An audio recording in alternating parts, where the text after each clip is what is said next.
കള പറയരുത്, വിശ്വസിച്ചവരെ വഞ്ചിക്കരുത്, കരാറ് പറഞ്ഞാൽ ലംഘിക്കരുത്. നാളെ തരാം, കടം വാങ്ങിയിട്ടെ നാളെ തരാം.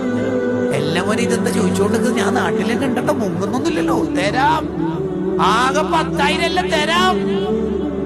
ഇപ്പൊ അടുത്ത് തുടങ്ങിയ ഒരു അസുഖാണ്.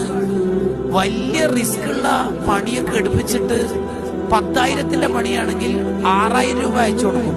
ഈ പാവത്തിന്റെ രാത്രി ഉറക്കൊഴിഞ്ഞതിന്റെയും അധ്വാനത്തിന്റെ ആകെയുള്ള ലാഭം ഈ 4,000 ആയിരിക്കും. ഇത് കൊടുക്കൂല.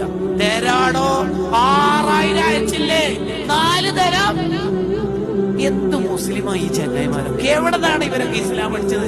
എന്തിനാ മോനെ കയ്യിൽ കൗണ്ടർ? നിസ്കാരത്തെ കൊണ്ട് രക്ഷപ്പെടുമെന്ന് വിചാരിക്കണ്ടോ? ഏതെങ്കിലും ഒരു മനുഷ്യന്റെ കണ്ണീരിൽ നിന്റെ പേരുണ്ടെങ്കിൽ അന്ന് നിനക്ക് നരകം കണക്കാക്കും. ഈമാനോട് മരിച്ചിട്ടുണ്ടോ?